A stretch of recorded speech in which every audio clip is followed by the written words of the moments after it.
오늘 함께 보실 말씀은 예레미야 15장입니다.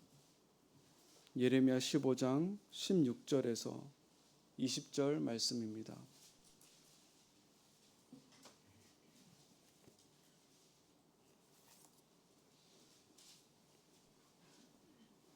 예레미야 15장 16절에서 20절 말씀 함께 교독하고 마지막 절 함께 읽도록 하겠습니다.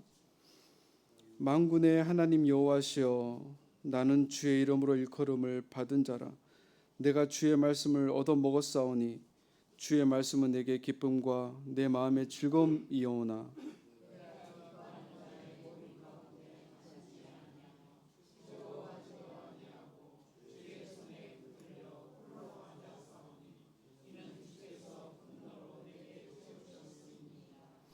나의 고통이 계속하며 상처가 중하여 낫지 아니함은 어찌 됨이니까.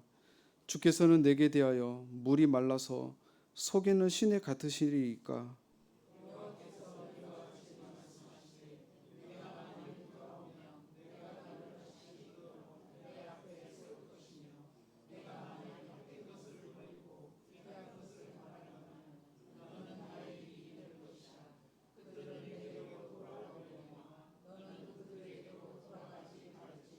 함께 읽겠습니다. 내가 너로 이 백성 앞에 견고한 놋 성벽이 되게 하리니 그들이 너를 칠지라도 이기지 못할 것은 내가 너와 함께하여 너를 구하여 건짐이라. 여호와의 말씀이니라. 아멘. 네. 오늘 함께 통독할 예레미야 11장부터 15장까지의 말씀은 예레미야 전반부 단락에 포함되는 말씀으로 유다의 죄악과 다가올 심판을 중점적으로 다루고 있습니다. 1장부터 25장까지가 전반부 단락이며 26장부터는 후반부로서 유다가 실제 함락되는 역사적인 이야기와 하나님께서 주시는 소망의 이야기가 펼쳐집니다. 예레미야의 사명은 너무도 분명했습니다. 남유다와 예루살렘의 몰락에 대해 예언을 했어야 했던 것입니다. 사역 후반부에 가서 예루살렘이 실제 함락되고 나서야 예레미야의 예언이 인정을 받는데요. 그때까지 예레미야는 왕실 관리들과 백성들, 심지어 가족들에 의해서도 외면과 위협, 박해를 견뎌야 했습니다. 남유다 백성들은 우상 숭배의 죄뿐만 아니라 윤리, 도덕적인 죄를 쌓음으로써 하나님과 이웃사랑이라는 율법의 본질을 크게 훼손시켜 갑니다. 그러면서도 자신들에게는 하나님의 진노가 임하지 않을 것이라 여기면서 오히려 예레미야를 박해했던 것입니다. 예레미야는 남유다 백성들을 향한 예언의 사명을 받을 때 하나님께 자신은 아이와 같고 말이 어눌하다며 하소연을 하였었습니다. 그러나 하나님께 부르심을 받은 사명자에게는 그의 변명은 통하지 않는 것 같습니다. 모세에게도 결국 그에게 주어진 사명을 붙잡게 하신 하나님께서 예레미야 역시 그의 사명을 수행하라고 명령하십니다. 모세가 지팡이를 던졌을 때 뱀이 되어 자신을 공격했으며 다시 붙잡을 때는 능력의 지팡이가 된 것처럼 맡은 사명을 붙잡는 것이, 순종하는 것이 사명자에게는 생명이 되며 능력이 되기 때문인 것 같습니다. 그러나 오늘 통독할 12장에서 보면 예레미야는 다시 한번 하나님 앞에서 자신의 연약함을 호소하는 장면이 나옵니다. 자신의 친형제들까지 가담해서 심판을 선포하는 예레미야를 해치려 했기 때문입니다. 이로 인해 예레미야는 크게 낙심합니다.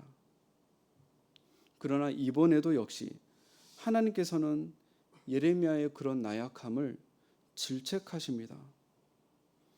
내가 지금 보행자와 달리는 듯한 정도의 사역을 하고 있는데 이 정도로 낙심을 하게 되면 앞으로 달리는 말과 경주해야 할 때는 어떻게 하겠느냐는 말씀입니다. 주께 사명을 받은 자에게 요구되는 것은 오직 충성인 것 같습니다. 사명자가 걸어가야 하는 길은 자신의 영달을 위한 길이 아니기 때문인 것 같습니다. 하나님께서는 예레미야를 다시 일으켜 세우십니다. 하나님께서 말씀하셨던 보행자와 걷는 시기는 예레미야의 사역 초기로서 종교개혁을 일으켰던 요시야 왕 때로 보고 있습니다.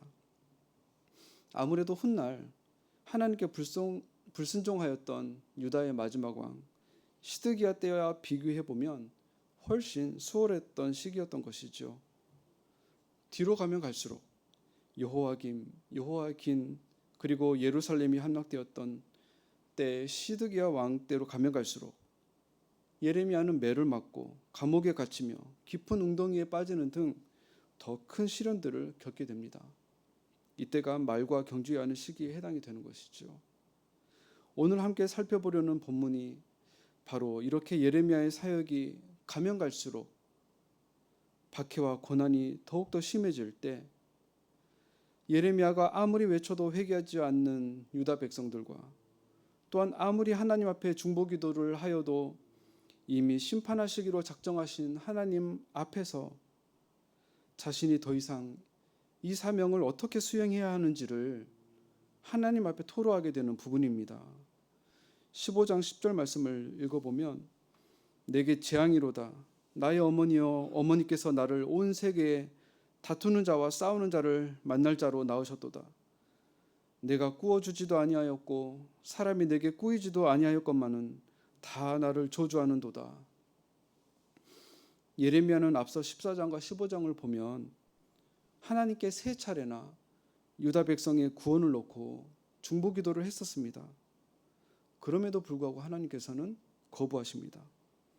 그리고 유다 백성들은 역시 회개는커녕 더욱더 예레미야를 핍박하게 됩니다. 고독한 선지자 예레미야는 이제 이 사역을 중지하고 싶은 마음마저 하나님 앞에 토로하게 되는 것입니다.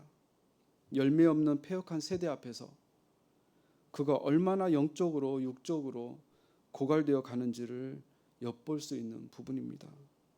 오늘 본문 17절 18절 말씀을 제가 다시 한번 읽어보도록 하겠습니다.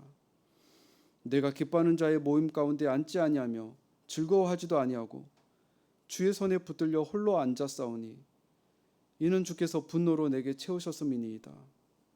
나의 고통이 계속하며 상처가 중하여 낫지 아니함은 어찌 됨이니까. 주께서는 내게 대하여 물이 말라서 속이는 신에 같으시리이까. 우리 사역 가운데에도 이와 같은 때가 있는 것 같습니다.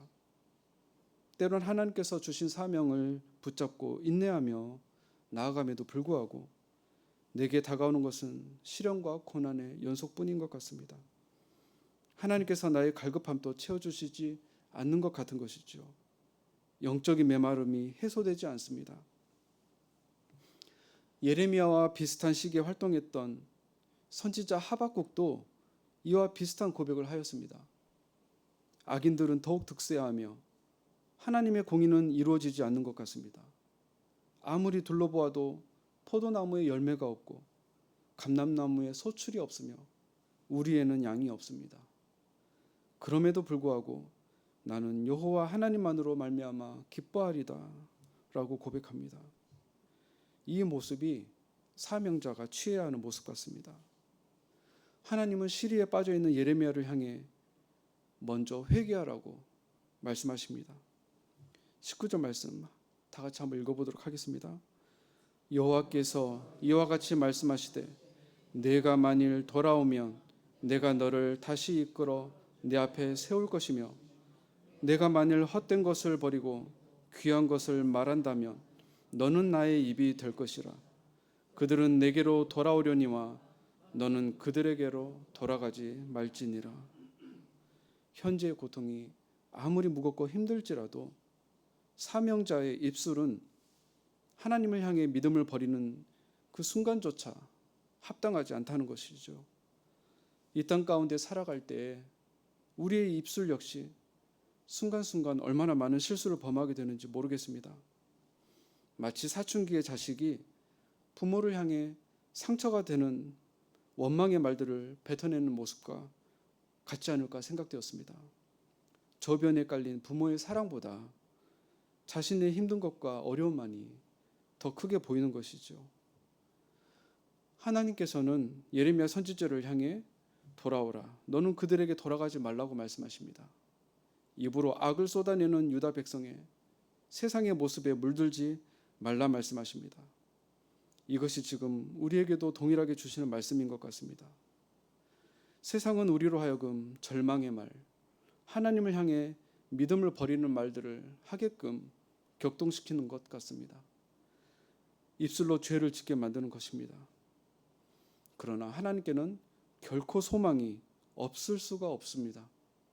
예레미야 중반부를 넘어가면서 하나님께서는 이제 애굽이 아니라 바벨론으로부터 이끌어내어 주시는 여호와 하나님이라 불릴 것이라고 새로운 소망, 새로운 약속을 주시기 때문입니다. 본문 20절을 보면서 말씀을 정리하겠습니다. 내가 너로 이 백성 앞에 견고한 성벽이 되게 하리니 그들이 너를 칠지라도 이기지 못할 것은 내가 너와 함께하여 너를 구하여 건짐이라. 여호와의 말씀이니라. 이 땅 가운데 우리 각자에게 주신 사명이 있을 것입니다. 누군가에게는 가족이, 누군가에게는 직장이, 또한 누군가에게는 교회의 미래 세대 혹은 다양한 사역을 맡겨주셨을 것입니다. 때론 아무리 살펴보아도 열매가 보이지 않고 우리의 양이 없다 하더라도, 또한 내게 다가오는 것이 고난과 어려움 뿐일지라도 우리에게 사명을 맡겨주신 하나님 앞에 믿음을 버리지 않기를 소망합니다. 우리와 함께 하시며 우리를 구하여 주시겠다는 하나님의 말씀을 의지하여 맡은 사명을 묵묵히 수행해 나가는 믿음과 순종의 사명자들로 서는 저와 모든 성도님들 되시길 소망합니다. 기도하시겠습니다.